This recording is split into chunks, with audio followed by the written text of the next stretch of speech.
What's up, everybody? Welcome back to another episode of the Breaking Bread podcast. Thank you so much for those tuning in. We just love the community that we're able to build and just be with us the whole time. So we thank you for that. We actually have a nice little episode for you guys here. I have my friend here, Victor. Thank you so much for joining us. Thank you for having me. Yeah, I just kind of wanted to start the episode, kind of honoring you. Um, you're a big part of what we do here, this project, and also just mentoring us and just being by our side and everything. So I really thank you for that. You've been a mentor to me, and I just really appreciate everything you do. So I kind of wanted to start off, kind of give you the floor and allow you to introduce yourself and stuff. You know, people are gonna think you're from Japan, but realistically, but yeah. uh yeah, man. Appreciate it, man. Thank you for having me here. You caught me by surprise, man. Didn't have my hair done, nothing like that. But I'm rapping a good hat, bro. Whole partners. You Um my name is Victor. I am part of the leadership in the youth. I do kind of like pretty much anything and everything. From serving, from preaching, from I don't know, whatever you put me to, I'm there. I just love serving this house, man. No More Church has been a family to me. It's a vision I believe in. Even with all the youth and everything that goes on, I think it is my calling to really help out the next generation, Mhm. be a helping hand, and G2G stands for generation to generation. And I think that part of my job is just to bridge that, right, where there's from one generation to another, where there's a lot of things, that are being lost in translation, right? Like you see, especially even Miami, right? Like you have some of the kids that only speak English, right? And then the parents are speaking Spanish. And I was like, whoa, what happened here? Like Yeah. there's something missing. But it's not just the language. The language I think is like the most obvious, but there's also traditions, there's culture, there are values, right? There's faith, there's a lot of things being lost in translation. And I think that this podcast, will open the eyes to a lot of these kids, this younger generation, of all the things that our previous generation had that were quality. And there will always gonna be something bad, something good to take from. I am from Venezuela. I don't think you would No have guessed. way. No. I don't think you know this, right? um, I don't. I think that comes as a shocker to a lot of Yeah. people. But my parents are Chinese, so that's why I look the way I do. But yeah, man, I'm excited to be here in this episode. Yeah, it's fire. What habits are you into? What do you like doing on like your free time and stuff like that? On my free time, man, I right now, um, what's funny is that I've never been like a sporty person. Mm-hmm. I've never been into that much sport since I was born in Venezuela. It was just my culture was just a lot of the family, right? Where I didn't really have a lot of really close friends. It was really just family. They were my closest friends, right? So we did everything together. But I was never like a sports person until I moved here uh, years ago, and then I fell in love with basketball, man. And then with basketball, I fell into all sorts of different sports. So that's been my passion, like sports and just competition, right? It's just that Mm-hmm. mentality of like competitive sports Yeah. has always been my thing. And it's always been not just the sport itself, but what it brings. And it's a community, it's a sense of like, hey, we're doing something together. And I think that that's one of the major parts of how my family and I bond together, actually. So we usually take like my dad and I like we started playing golf. Well, my dad got into golf, and I was like, dude, we're not in that tax bracket, bro. Yeah. We're not in the tax Yeah, bracket to it's be like expensive. playing golf, bro. Yeah. It's expensive, man. But we got into it, man, and believe it or not, like that's been a way of how I bonded with my dad. Nice. So yeah, man, I love playing sports. I love the feeling that it brings, and not just the connection that it brings, and everything that it brings. Mm-hmm. Yeah. Um, Today we're actually going to talk about a little bit like building on our faith, a little bit of discipline within that. And I know you're into a lot of running, like you Mm-hmm. mentioned, Yeah, into sports. So, and that takes a lot of discipline. yeah, yeah. So I wanted you to kind of get into that. I want to see if that kind of helped you build into your faith, it kind of translated over and stuff like that. Mm, okay. Mm-hmm. Um, yeah. For those who don't know, I'm training for a marathon. It's not the Miami Marathon. It's the Boston Marathon. Nah, chill, chill, No. chill, chill. That, but in the future, though, in the future, in the near future, I don't know how I started running, man. To be honest, because I kind of still don't like running. Oh man, it's tough. It's a tough thing. Because there's some days that you love it and there's some days that you hate it, right? And so how it started though, is it was actually funny because we were running with the Brickle Run Club, Mm-hmm. and the Brickle Run Club they only runs like once a week, and Mm-hmm. it's only like 3 miles. Um, but it was more of like a dating hub. And it was like everybody would show up with no shirts and stuff, like the nicest shoes, everything. Everybody was Funny. trying to like, impress the girls, and the girls were trying to impress the guys. It was a funny thing, man. And it was like they bought all the most expensive equipment just to run a 10-minute mile, bro. Mm-hmm. I was like, bro. um, so I was there for some time until like, I was like, it's kind of far from where we live, and so we're looking somewhere more into like our home, Mm-hmm. like where our area of Kendall. So we look and we find and like this little run club, and then we see like Google pictures and stuff like that. It's just a bunch of old people.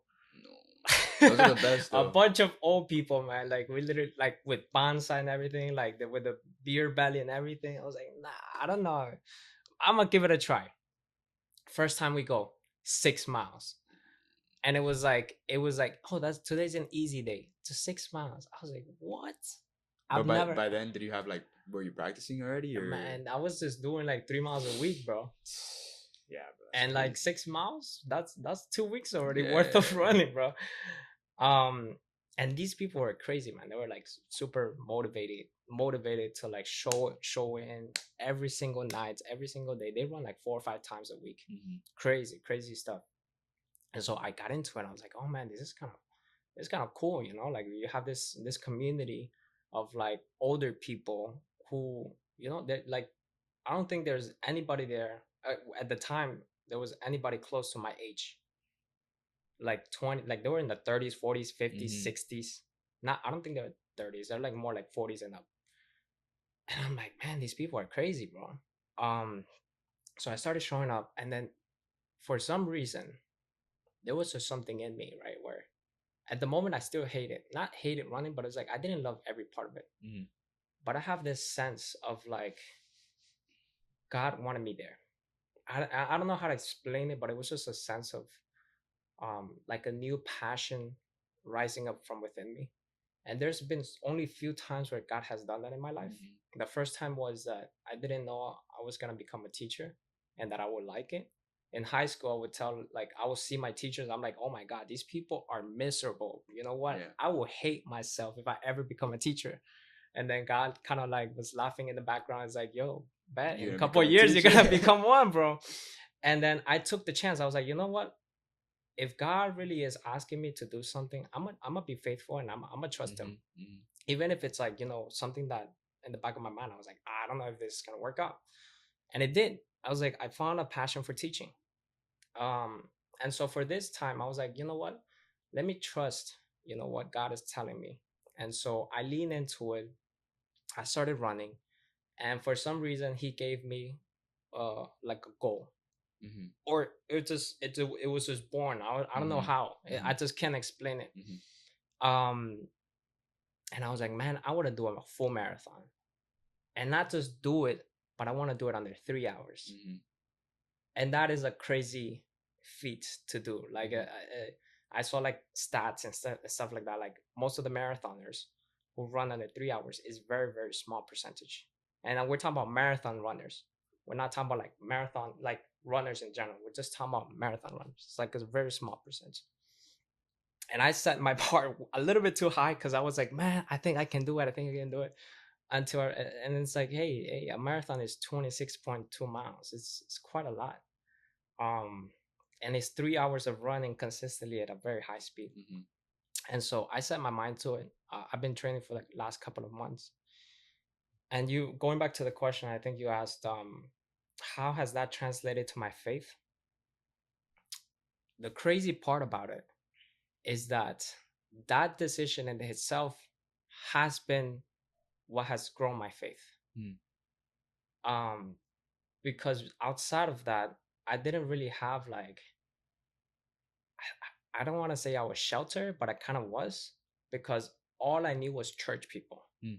So all I knew is like, youth group, then Sundays, then I was teaching in a school, and the school was also Christian. So like it wasn't like I was in my own like bubble, Little space, yeah. right? Like I was comfortable, Mm-hmm. right? And when I saw that opportunity rise up, it was crazy, because I was like, man, like finally I'm outside. Like there are people who don't know about God. There are people who are not saved. And now it's when like, you know what? I can bridge running as an excuse and sharing my faith. Mm. And so every single time I go to the run club or that group of people, it is an opportunity for me to share the gospel. Yeah. And it's a challenge for me. It's like, hey, you know what? I need to step out and I need to share. And that has been kind of like what has pushed me to really hone in and like, okay, Lord, you know what? I need you. They need you. And I'm here. Like, if I have the cure to cancer, Mm-hmm. why I'm not sharing it, right? Yeah. And if I have, the truth, the life, I have everything in just with like in my mouth, right? Like if I just say it, it can make a internal impact in the life. Yeah. So to me, has been a huge outreach opportunity to all of these people with the excuse of just running. That's beautiful.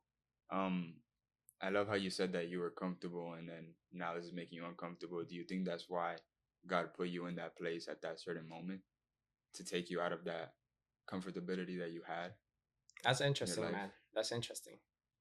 Um, Because I feel like we as Christians we should never feel comfortable in a place. You know what I mean? mhm. Like we should always try growing,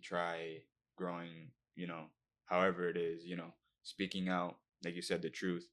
Um, and I feel like God put you in that place to make you realize that comfortability, to get you out of that comfortable space. You know what I mean? Mhm. So so yeah, that's beautiful, bro.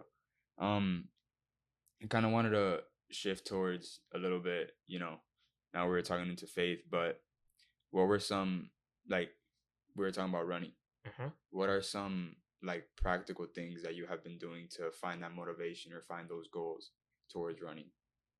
Like obviously we wake up some days we don't want to Yeah. exercise, we don't want to, Mhm. build on whatever we're building on. How do you find that motivation or how do you find that strength? Mm.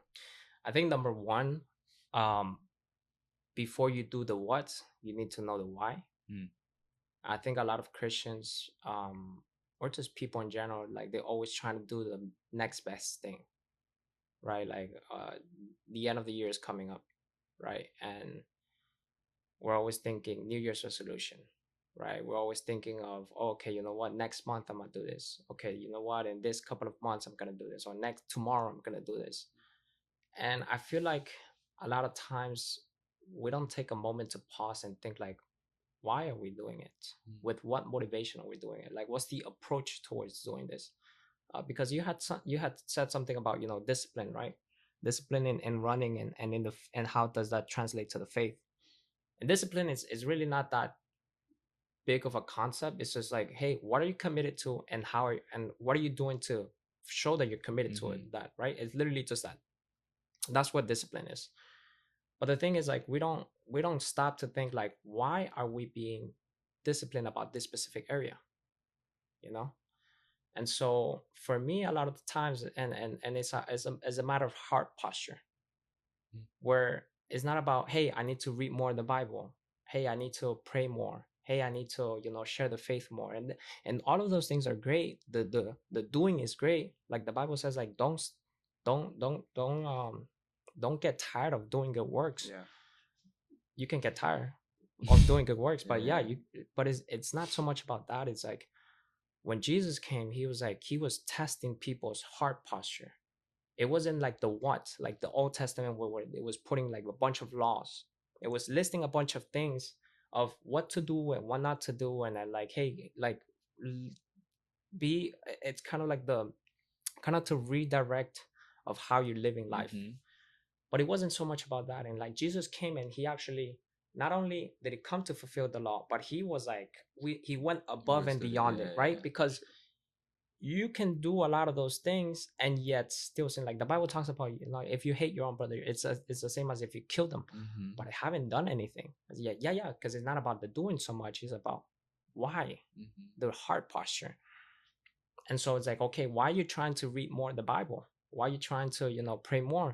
Is it because you feel like you're not saved and you feel like you need to, like, you know, have like make up for it? Did you sin and you just want to make up for it? You feel like a failure, you want to make up for it? Are you insecure about something? That's why you're approaching it that way?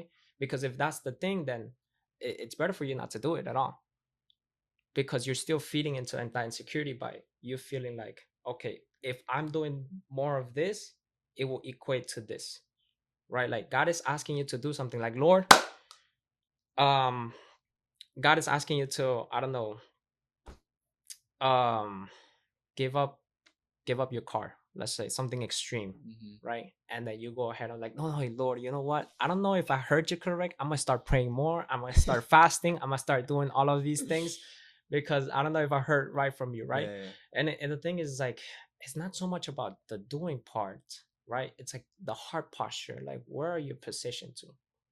And so and it's kind of like trying to make up for like Mm-hmm. something that God has already called asked you to do. And so for me, the running part has been essential because like I wake up and I'm like, Lord, you call me to this. So I think that number one thing is like I'm just being obedient, to be honest. Mm-hmm. Because there are some days that I hate it, some days that I love it, and some days I'm just neutral. Yeah. And I think that that's for everybody, Mm-hmm. right? Not every day you want to feel like you wake up and you're the most motivated person to do the things that you're supposed to do or that you need to do, right? The second thing I would say about running, and just I think it just correlates really well with the faith itself, um is community. The Mm-hmm. community has been really, really, really encouraging. You know what, when I have my days of doubt, there comes somebody and it's like, hey man, you can do it, Push you. Yeah. pushing me, right? It's like, hey, you know what, don't give up, you got this. You know what, today might be a bad day, but tomorrow, you know what, let's get it back again. You know what, and the community itself has been such a like life-giving thing to me. And I'm talking about running, but it also translates into, you know what, your faith. Yeah.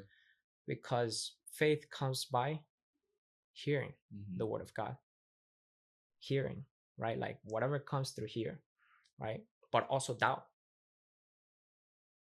also confusion, all of those things come through hearing. And so I think that the majority of it, it's um the maybe the reason why you're failing to do something is the environment that you're placing yourself in. Yeah, it's super important. Because the environment, the people around you, the place that you're in already dictates the actions that you're going to take most of the time. Just a quick example, um how many of us, you know, how like if you were to ask me like, hey, you know what, you need to do something important, like you need to do your homework or something like that, yeah, Mm-hmm. you need to focus, but you got to go to your room, man, you know what, I'll just lie down, that's it, I'll never do it, bro, like I'll never do it.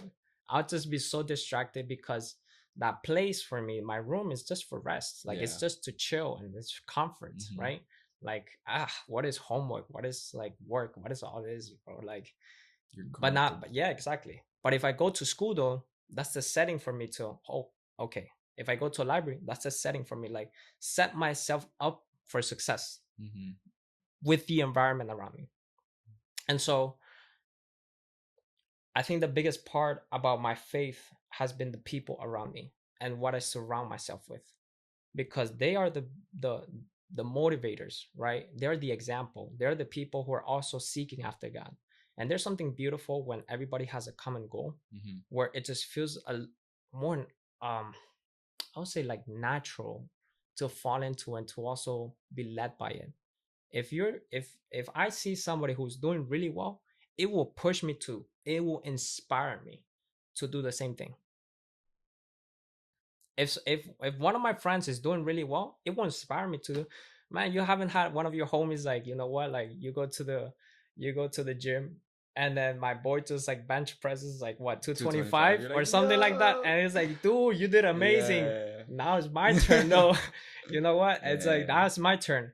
And I think that that inspiration comes from the environment, the Mm-hmm. people you surround yourself with. um and the easiest thing to kind of stay motivated, I would say, like, not stay motivated, but it really be able to live out your faith without any restraint, is really thinking about the why in all of the things that you do, right? and and that would take a lot, right? Because a lot of Mm-hmm. things that we just do without thinking. For example, the music I listen to is Mm-hmm. as simple as that. Yeah. I was having trouble sleeping, and sleep has been one of like my biggest challenges, uh for recovery and all of that. And even just like like It's important. like, I don't, if I don't wake up early, I it's difficult for me to read the word and all of this, because I have Mm-hmm. work, I have a Mm-hmm. bunch of other things to do, so I'm like, no, I gotta sleep early. So then I found out why. I was like, okay, you might call it discipline, but I call it like, hey, this is my lifestyle. Like, my discipline is like, you know what, I have to put my phone in the living room, let it charge outside, and then I have like my watch, my alarm in my room. Because why? I have the tendency of like looking at my phone before going to sleep, and this and that messes up with my brain. Sometimes I stay 1 or 2 a.m. watching, YouTube shorts, Instagram, whatever it may be, Yeah. Yeah. bro. Freaking podcasts, all of those things just pop up, and I just end up with a terrible sleep. I wake up, tired, Exhausted. exhausted, not ready for the day. And so it's one of those things where I'm like, I have to really think about the things that I'm doing, right? And why I need to do it. Mm-hmm. Yeah, I love that. It's good because so one thing that you mentioned about going to sleep early because you want to have time for God in the Yes. morning and Uh-huh. stuff. I feel like that just sums up like how important our love comes into play. Like when you love something, you'll do it. You'll do whatever it takes for that.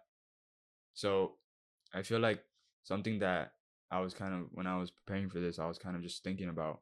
It's like, you know, Jesus I think mentions two commandments. It's first commandment is love your Lord with all your heart, soul, and mind. Uh-huh. Second is love your neighbor as yourself. Uh-huh. But the first commandment is the greatest one. Uh-huh.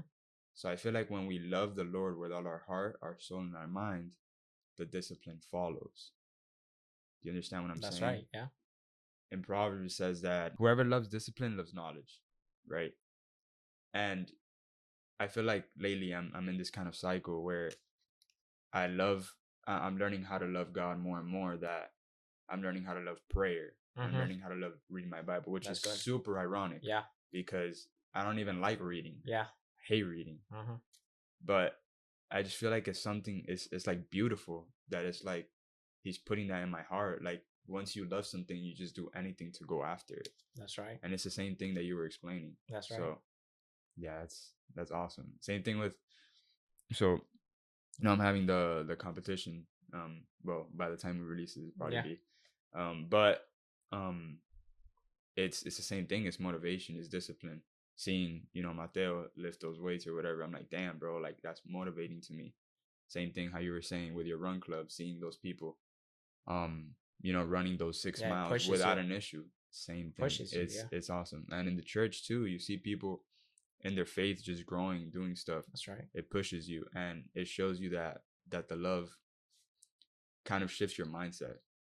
You know what I'm saying? Mm-hmm. Do you think mindset has a big thing to do with it?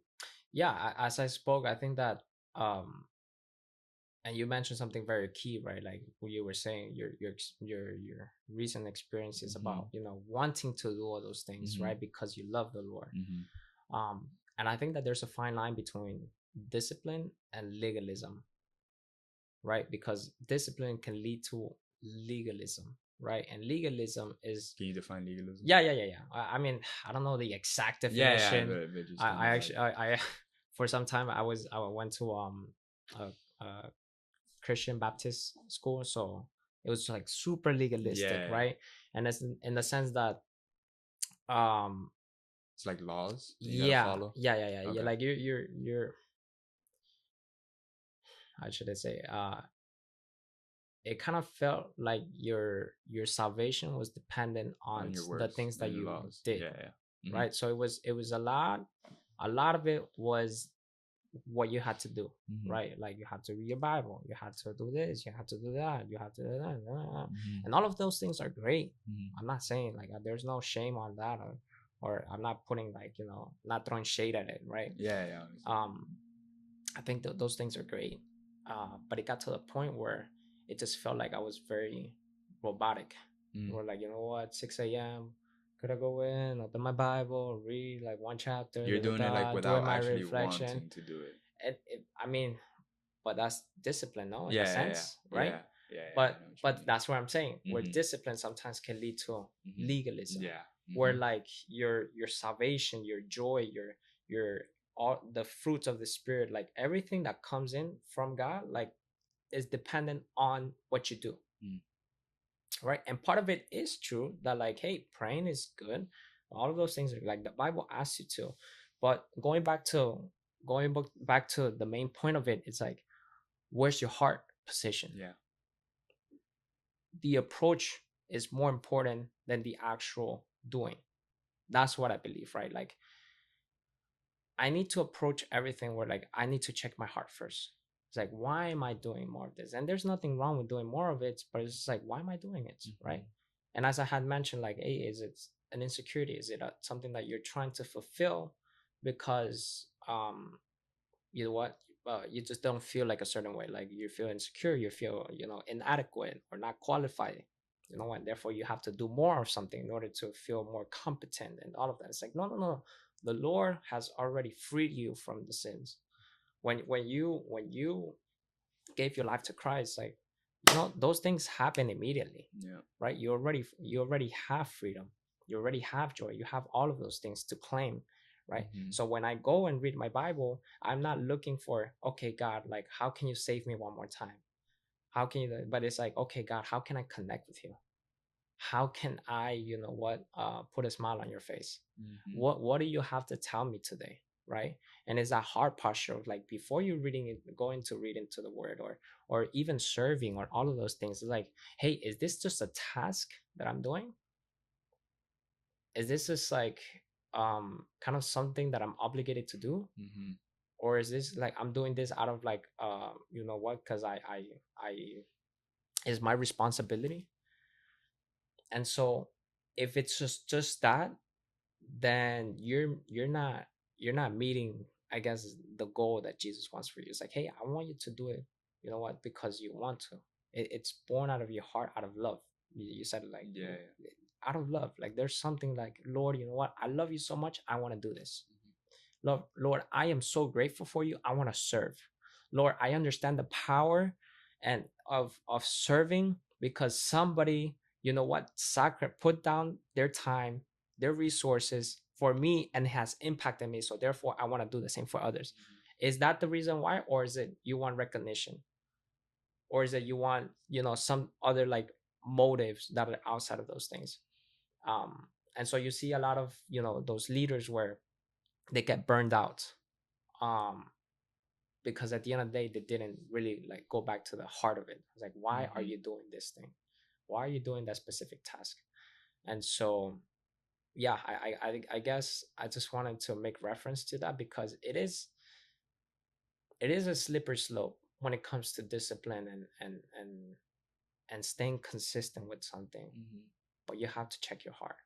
You have to check your heart, and why you're doing certain things, or the things that you do for the Lord. Are you doing it for the Lord, or are you doing it for yourself?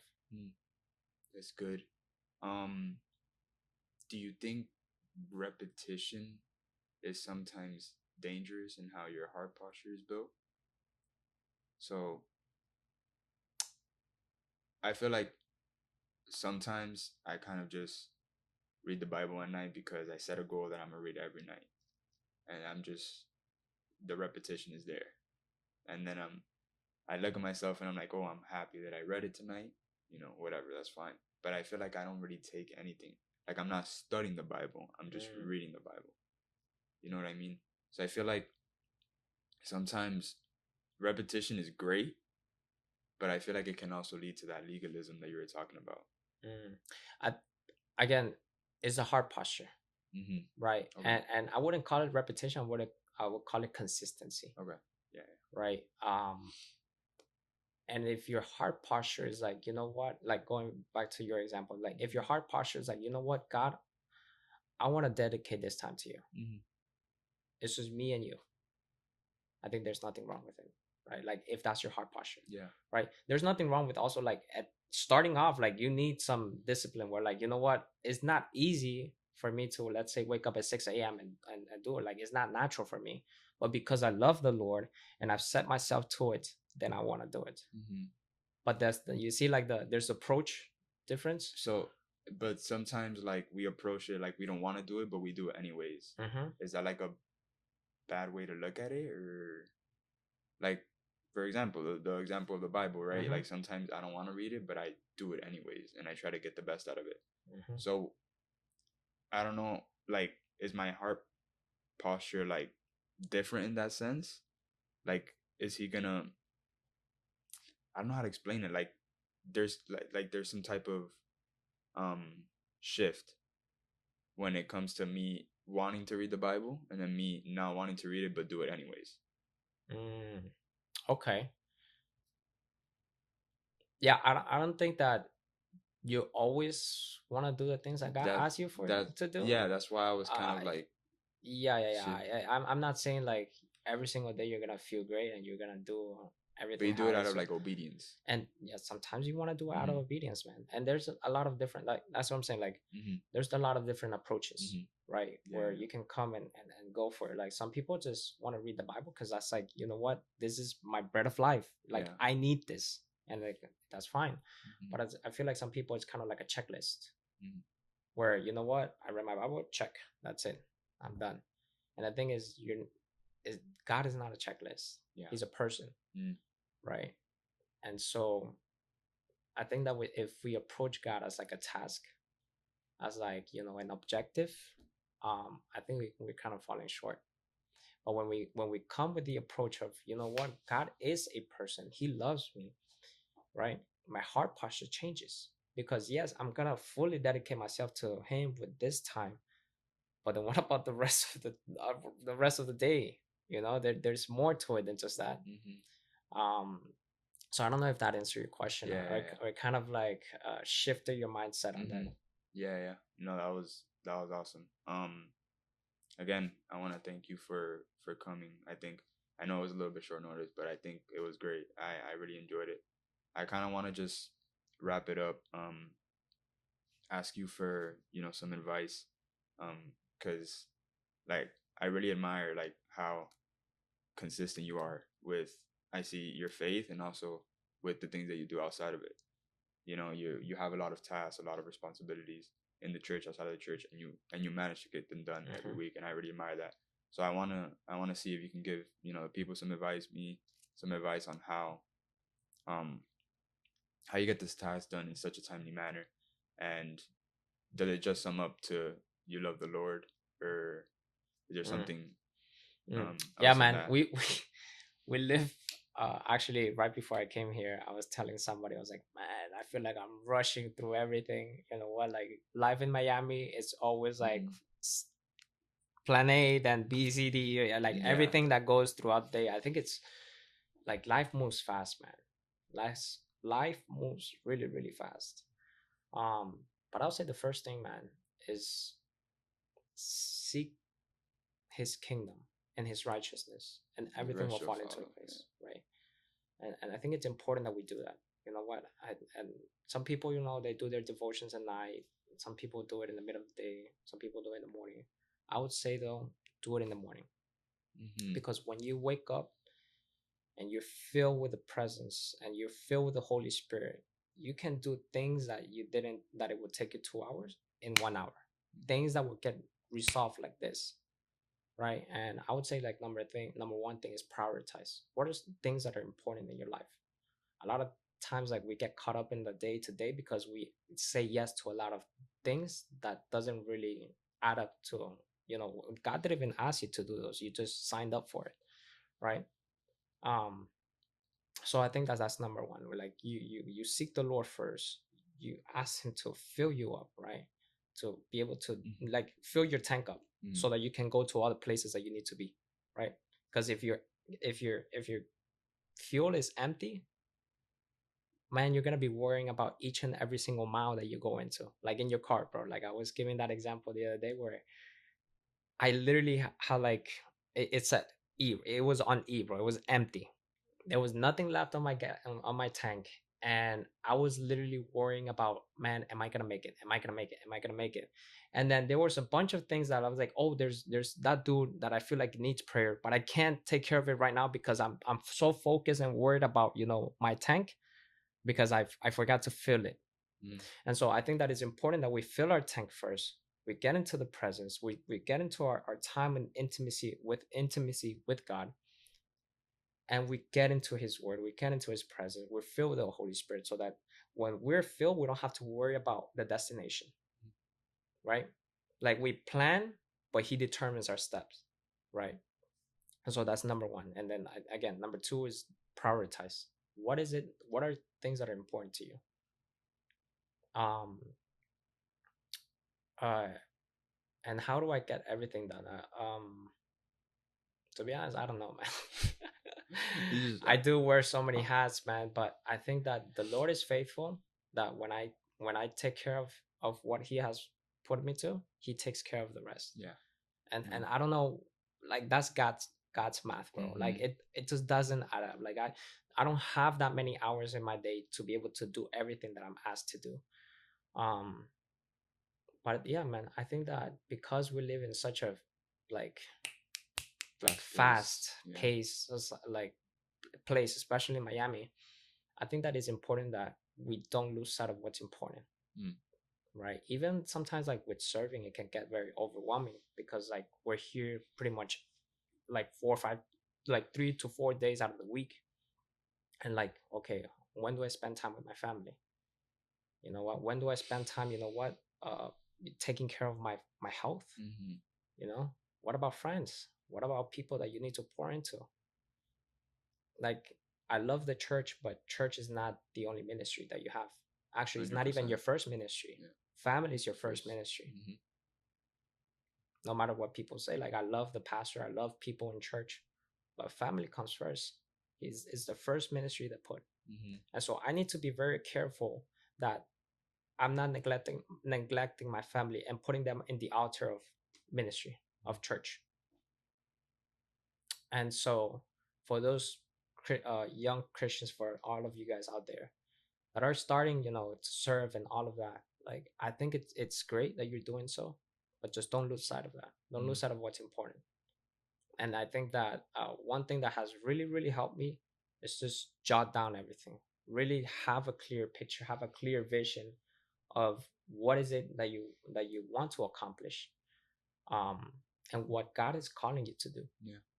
I think that that's very important, and that's how I think I've been able to get by, man. All right. Amen. Um.